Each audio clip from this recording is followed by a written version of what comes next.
warahmatullahi wabarakatuh. Nama saya Yopi Marjani Nasution dengan NIM 2016010033. Di sini saya akan menjelaskan materi fintech yang berjudul fintech syariah. Di mana A. Definisi fintech syariah.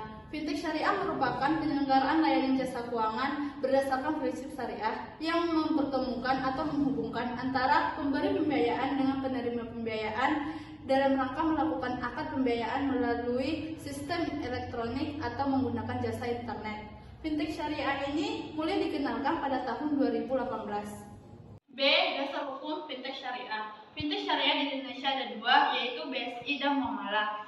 Hukum yang mengatur secara umum jalannya fintech yakni sebagai berikut. Yang pertama, Peraturan Otoritas Jasa Keuangan Nomor 77/POJK.01/2016. Peraturan ini membahas tentang layanan berbasis teknologi informasi untuk kegiatan pinjam meminjam uang. Yang kedua, Undang-Undang Nomor 11 Tahun 2008 mengenai informasi dan transaksi elektronik, di mana memaparkan bahwa kegiatan ini dilakukan menggunakan jaringan komputer atau media elektronik lainnya oleh subjek hukum. Yang ketiga, Peraturan Otoritas Jasa Keuangan Nomor 1/POJK.07/2013. Peraturan ini berkaitan dengan perlindungan konsumen untuk sektor jasa keuangan secara umum. Yang keempat, Undang-Undang Nomor 8 Tahun 1999 tentang perlindungan konsumen. Pasal 1 ayat 2 menjelaskan bahwa perlindungan konsumen adalah segala upaya untuk melindungi konsumen dengan ditegakkannya kepastian hukum. Yang kelima, Peraturan Pemerintah Nomor 82 Tahun 2002. Peraturan ini mendukung pelaksanaan transaksi elektronik sesuai dengan Undang-Undang Nomor 11 Tahun 2008. Yang terakhir, Peraturan Bank Indonesia Nomor 19/12/PBI/2017. Peraturan ini mengenai penyelenggaraan teknologi finansial yang diterapkan sebagai acuan mengenai kewajiban untuk melontarkan ke Bank Indonesia. Selanjutnya C. Model-model fintech syariah. Model fintech syariah ada dua, yaitu peer-to-peer lending dan digital payment. Peer-to-peer lending yaitu layanan fintech pada bidang jasa keuangan yang berpedoman pada prinsip syariah. Contohnya seperti Investri, uang teman, dan lain-lain. Yang kedua, digital payment, yaitu cara pembayaran menggunakan media elektronik agar transaksi pembayaran lebih mudah, efektif, dan efisien.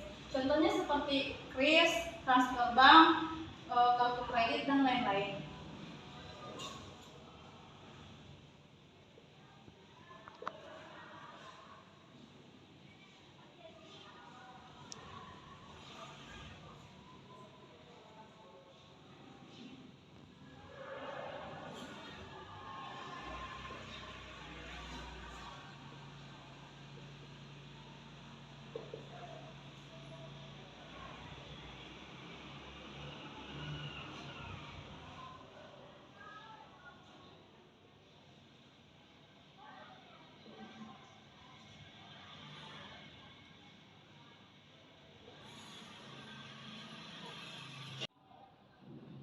Selanjutnya yaitu D. Manfaat fintech syariah. Yang pertama, membantu para pelaku UMKM.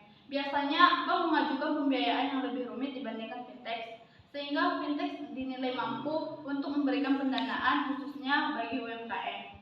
Yang kedua, menghindari adanya riba, yang dimana berbeda dengan fintech konvensional. Fintech syariah ini terbebas dari masyir, gharar, dan riba. Yang ketiga, memberikan keuntungan banyak pihak. Yang dimana di sini dimaksud yaitu memberikan keuntungan bukan untuk pihak menengah ke atas saja, tapi dari semua pihak. Yang keempat, prosesnya yang mudah. Seperti yang kita ketahui, dengan adanya fintech, kita dapat lebih mudah mencari informasi dimanapun dan kapanpun. Yang terakhir, fintech syariah lebih aman, karena fintech syariah harus mengikuti aturan DSN MUI atau OJK, sehingga kita tidak perlu khawatir akan adanya penipuan dan penyalahgunaan. Sekian penjelasan materi dari saya. Saya akhiri dengan salam. Assalamualaikum warahmatullahi wabarakatuh.